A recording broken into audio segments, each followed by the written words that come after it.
This is WHYY TV 12, Wilmington.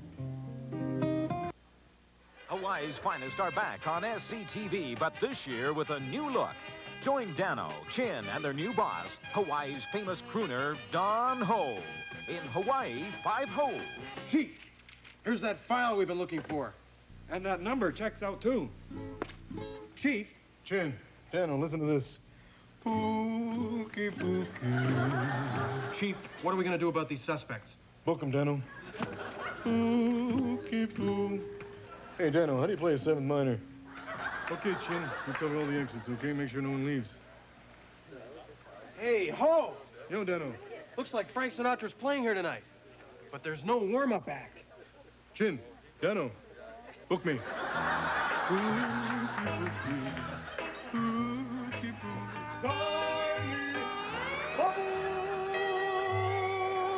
Thank you very much. That's one of my big hits in the mainland. This next one's for my two buddies, Chin and Dano. Aloha, boys. This one's for you. Pookie, pookie, hookie. Pookie, pookie, hoo. Pookie, pookie, hoo. Don Ho stars in the all-new Hawaii 5-Ho, starting Thursday at 9 on SCTV. Tired of ordinary television? Don't touch that dial. SCTV is now on the air. Starring Joe Flaherty, Eugene Levy, Andrea Martin,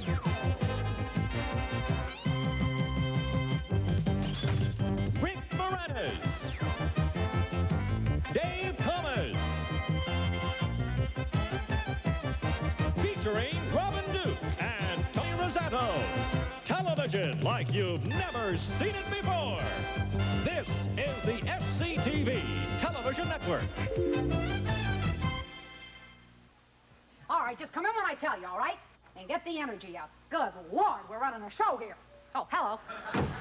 This is Edith Prickley, your station manager for SCTV. Tonight, we got a dandy for you. Hollywood salutes its extras. It's a documentary on all those special people, right in the scenes behind those great stars, making those stars look good. Yep, extras. People that will do what you want them to do, go where you want them to go, and they'll never give you any lift. What? Come in. Stand over there. Smile. What's your name? Where are you from? Do you like acting? Goodbye.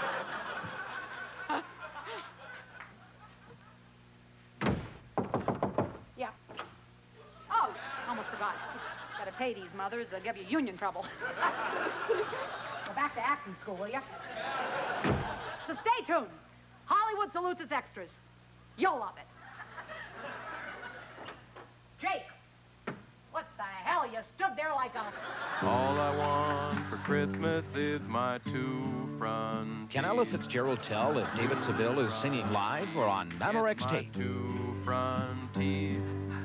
Gee, if only I could have my two front teeth, then I could wish a Merry Christmas. Mamorex is made with a special silicone compound to give it a fuller, more attractive Happy sound. New Year. But can Ella Fitzgerald tell? I'll try.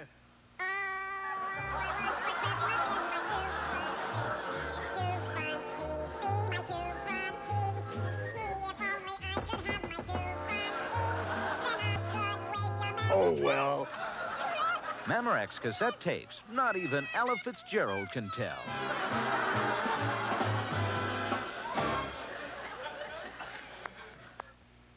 Oh. Go ahead, eh? Oh, good one. Good one, eh? Do it again. Hey, you guys upstairs, do it again. Ready? Go. Well, you guys are hired. Maybe you should hose off and we can get everybody else Oh, here. you shouldn't, like, burp just before I do it, eh? That made me laugh. I did not. Fine, I'm warming a beer for you. Oh, geez, you shouldn't do that, eh? You said you like warm beer. Take off. What's the show about? Jay- Oh, by the way, I'm Doug McKenzie. This is my brother Bob. Welcome to Great White North, eh? You should be pretty proud of yourself. Today, the show is about exercise and how important it is for all people to be physically fit.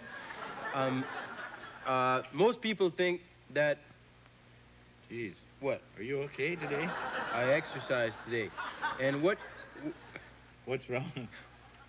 I don't know that much about it. Oh, geez. Well, here's an exercise you can... It's like, okay, like here's a typical Canadian wolf pelt, eh? What'd you do, run over with a steamroller? Yeah, now he comes to life, eh? Now that I'm saving the show. So, like, a good exercise is to just be able to bend it if you can, because they're so stiff. They're like cords. Just like that Joe. Oh, I remember what I was going to say now. There we go. This is a good one, eh? I can feel it in my triceps and also in my cornea. I remember what I was going to say now. What a good exercise is, because like our dad's got like real big muscles, right? But that's from lifting beer cases. That's right, eh? Like even mixed with fun, you can... Oh, geez, I burned right through the plastic cup onto the table. Well, that's a good hose move. Oh, take off. I think we might be out of time. Are you lying? No. Good day. Oh, good day. Hey, don't come down on me just because, like, I have a little trouble. Well, you were, like, stammering. You're like an idiot or something. Yeah, well, at least I took some, Give me back our dog. You know, a couple of years ago, a lot of people would have thought it really forward of me to call you up and ask you over for the evening. And why is that? Well, just wasn't done. But that's then, and this is now, and... Well, I think it's all right to call a man up and ask him over for a drink, especially when it's Howard's Bristol Cream. Don't get me wrong. Don't think I ask every man over for a drink. But when it's somebody special like you, I run out and I buy a case of the stuff and hope for the best. I don't want you to think that I'm that kind of a girl, though. I don't flaunt myself at every man, but sometimes I get this feeling. When? Well, I get this feeling that I like to have a man around. Gee, I wish they had this stuff when I was growing up. Well, you know, I didn't go out on a lot of dates. I was kind of a late bloomer. I wasn't one of those girls sitting in the back seat of a Corvair convertible running around on campus with a couple of blonde jocks. Don't get me wrong, I had friends, but, you know, that's about all they were, just friends. Never saw them on the weekend, no. They were out, you know, trying to cop a few cheap feels from any buxom broad they saw. And I'd be sitting at home on a Friday night, you know, with a boss going to milk watching Route 66. I didn't even know what heavy petting was until I read it in a Harold Robbins novel on a Saturday night when the TV conked out. But by that time, everybody was a hippie, you know, and I looked really grotesque in a headband. But that was then, and this is now. And times have changed, and I know I've changed. Look, I really have to get home. I have to pick somebody up at 9. I forgot to tell you. Thanks for everything, really. No, It was listen, marvelous. I'm yours if you... Thanks for the drink. Listen, all right, go out and cop a cheap fill your splendid arm. See if I need you. I've got friends. What's wrong with asking a real man, especially for a Howard's Bristol Cream?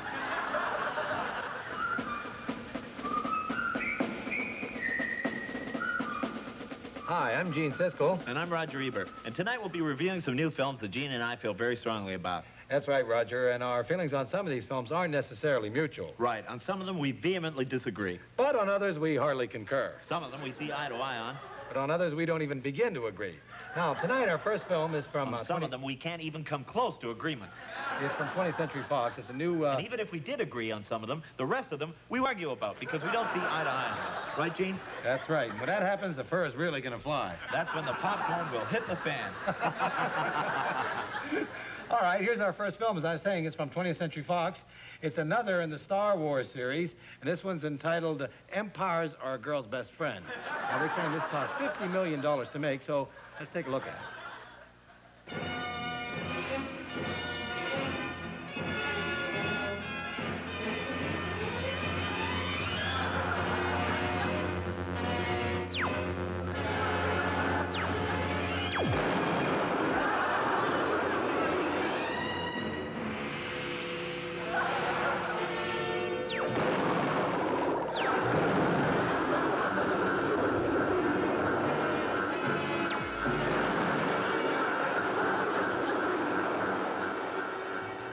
What was that? That is the cheapest space find I've ever seen. It must have blown the entire budget on personal expenses on this one. I think this is the worst Star Wars I've ever seen. It just stinks, and I give it a 0 rating. Well, you know, Roger, I agree with you 100%. It was the rottenest film I've ever seen, and I also give it a 100% bad rating. Well, I see it's time for our Dog of the Week, and my vote goes to Robert Altman's new film, Henry. You know, I used to admire Altman as a filmmaker, but after this film, I'm beginning to have serious misgivings about his work. Henry is a movie based on the comic strip of the same name, and as I said, it is questionable subject matter for a serious film. Let's take a look at it.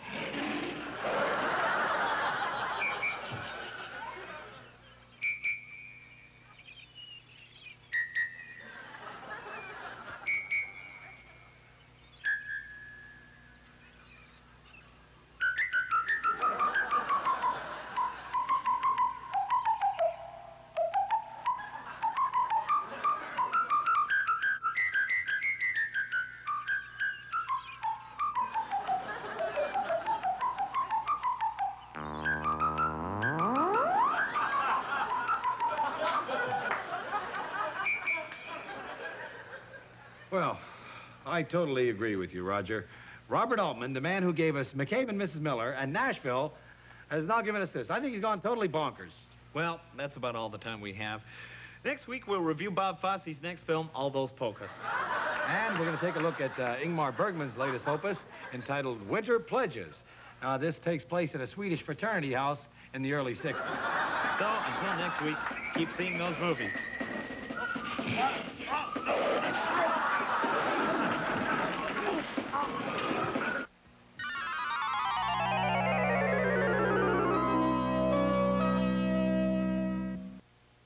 Don't miss TV 12's lighthearted and serious look at trash next Wednesday at 8 o'clock, right here on subscriber-supported public television serving the entire Delaware Valley.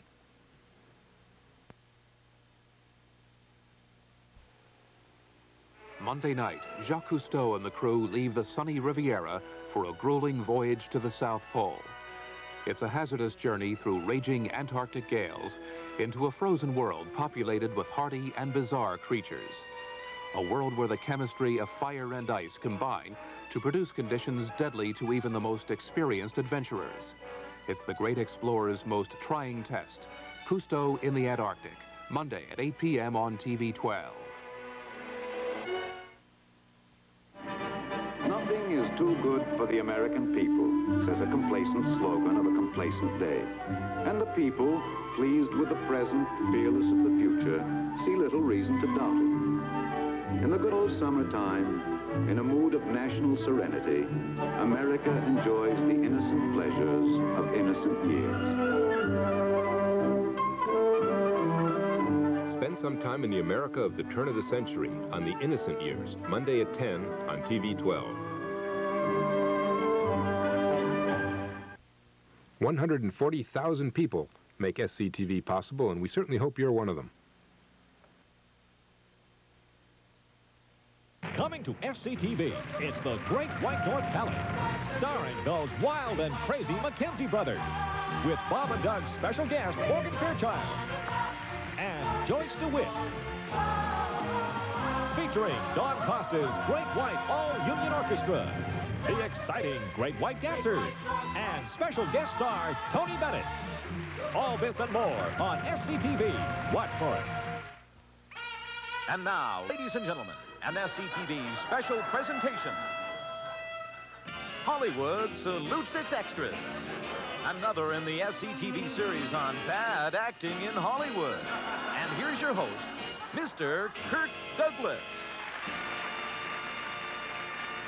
Hollywood, the place where stars are made.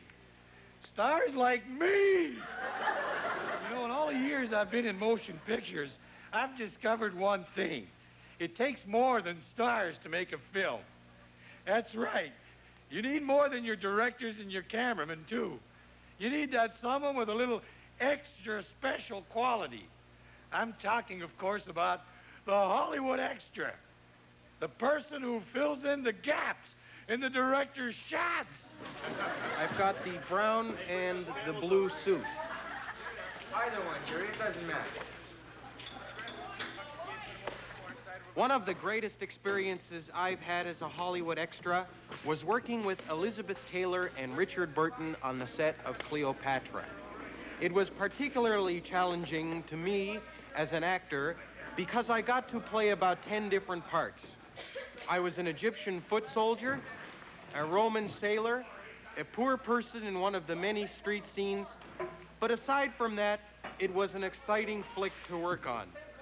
Dick and Liz were starting a torrid love affair, but more importantly, we got in a lot of overtime. Some of those battle scenes were so long and involved that most of the shoot we were making time and a half. And for about a week straight, we were making double time and a half. Not even to mention meal penalties.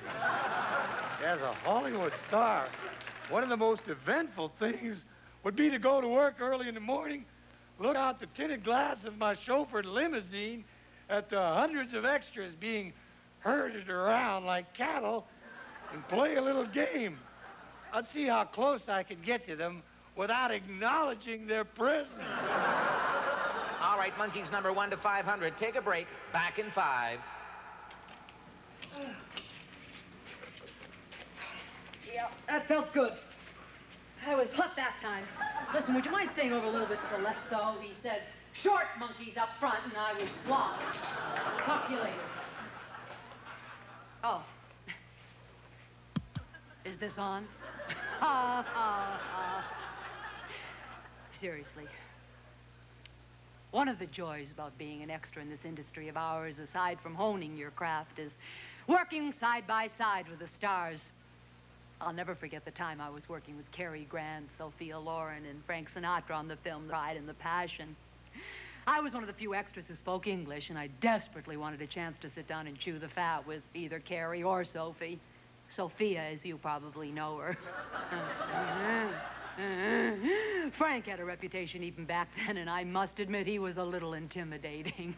Well, both Cary and Sophie, I found out, are very shy people, extremely shy. Whenever one of us extras went up to talk to them, they backed right off and hid in their Winnebago. But during one of the breaks, as I was standing by one of the coffee machines, I noticed Frank walking towards me. He put his hand on my shoulder, brushed me aside and said, "Do you mind? Do you mind?" He poured himself a cup of coffee and walked away. I'll never forget that. Do you mind? I love this business. Come on! We've got a movie to shoot. You're beautiful. Hollywood salutes its extras. We'll be right back. Watch for White Man, Black Girl this Thursday at 9 on SCTV. Next Thursday, Black Woman, White Boy. Then Black Man, Black Boy, White Girl the Thursday after that. Then Black Woman, White Butler, Chinese Kid Thursday at 9. And then Black Woman, White Man, White Boy, Black Girl on a 5-hour Love Boat special. All on Thursdays at 9 on SCTV. And now, we take a look at the people behind the extras, behind the movies. The Hollywood Investor. And I'm saying you won't get a plug nickel from me unless I see some skin. What you're going to hear is a love story, but we need some sex. So get back to me.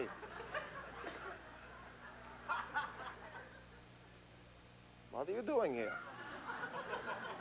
Oh, yes. When I look on a script, I say to myself, how many people do I have to pay? I see a page, it says 200 stevedores walking behind Brando. 200 stevedores, to me that's 200 lunches, 200 dinners, 200 cans of pop. And those people eat like pigs. Actors, they go back 2 or 3 helpings sometimes. But when you need them, you need them. I remember once I was on the set of Patton with C. Scott. Poor man, sounds like a bus. And I was walking with the soldiers in the field one day. One guy says to me, he says, you're a little old to be a soldier. He didn't know who I was. So I says to him, I says, so where are you from? He says, San Francisco. I said, San Francisco. He said, how did you came? You drove and did you flew? Actors, they're nice people once you get to know them.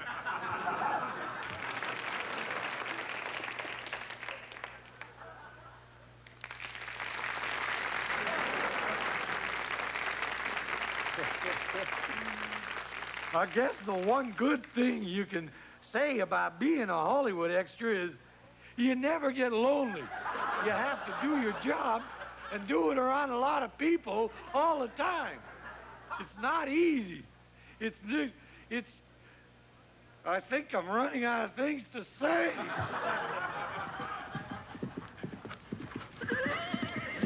Which way did they go? Okay, cut. No, I wasn't posing for the Sistine Chapel. That's called special business. It's a specific direction given by the director himself.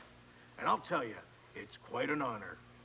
I'll never forget my first job as a special business extra.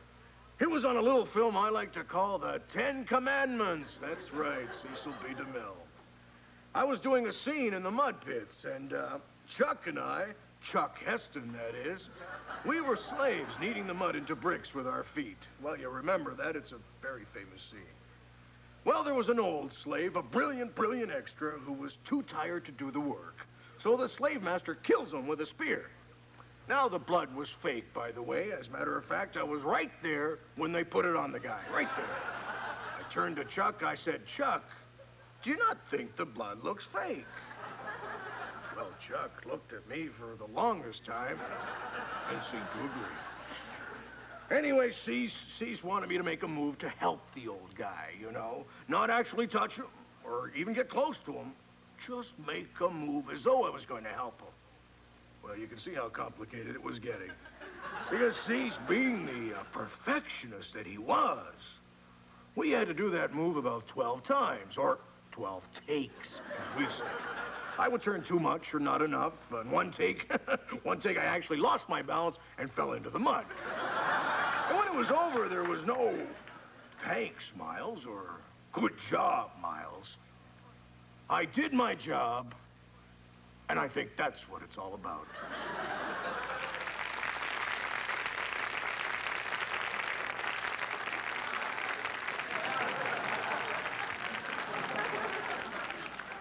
The extras. Without them, we couldn't make epics. Without them, the screen would look empty.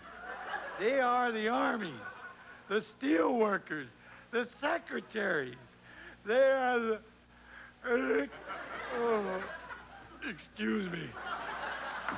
As long as Hollywood makes movies, as long as there are cameras to shoot them, as long as there are editors to cut them out, as long as there are writers to write them in.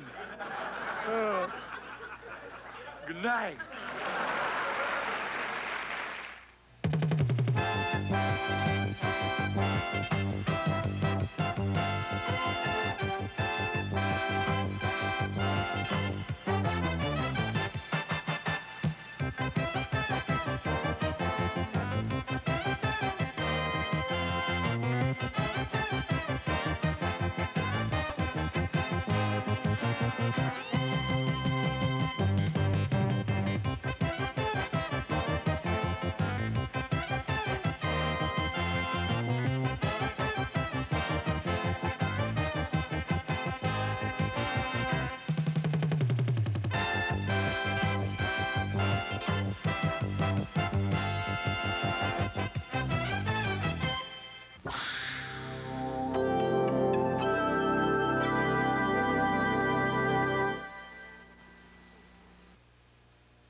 Hi, I'm Rick Breitenfeld. Doesn't that look good? That was the May issue of Gourmet magazine, and the creator of that delicious-looking dessert is our guest, Alphonse Pignataro, owner of Morgan's Restaurant and vice president of the Center City Association of Proprietors in Philadelphia.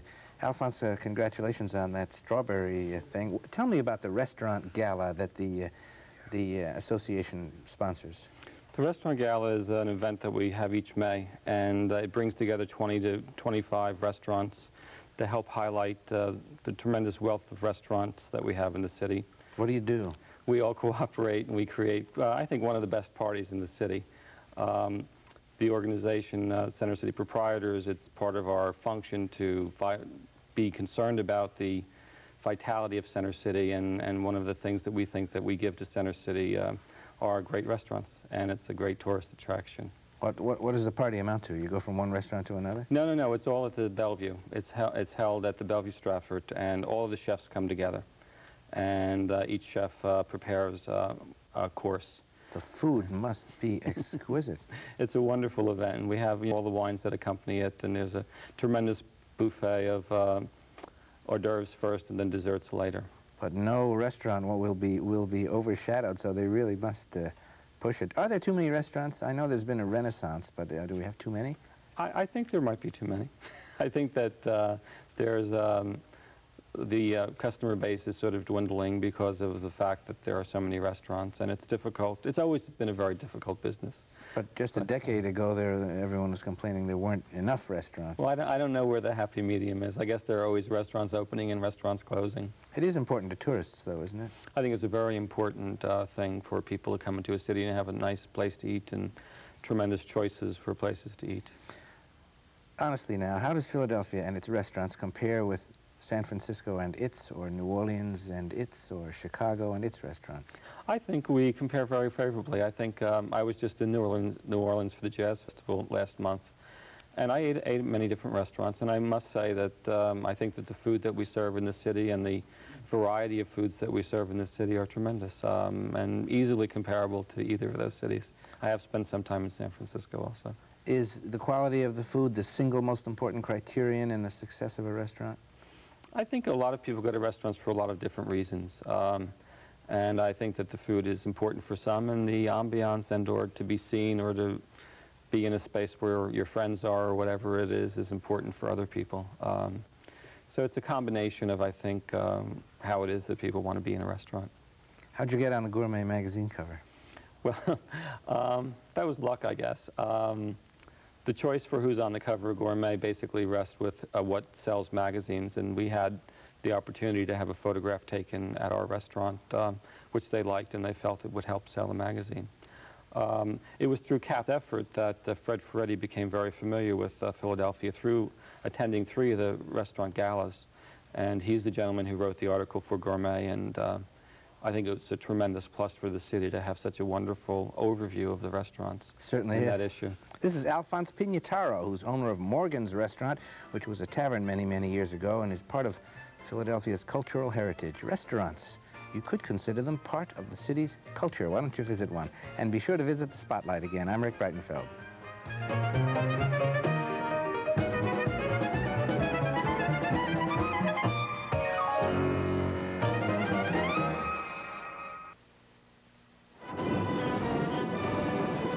It's a Capitol 4th, 1985, from the West Lawn of the United States Capitol.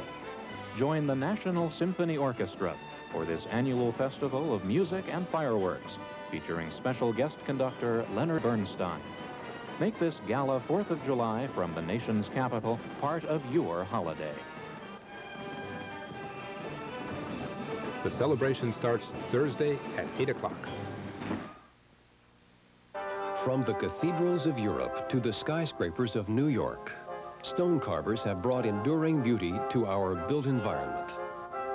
In this program, some of the last remaining Italian-American carvers demonstrate their traditional skills and exchange lively stories. We proudly present the winner of this year's Academy Award for Best Documentary Short Subject, The Stone Carvers. Thursday at 9:30.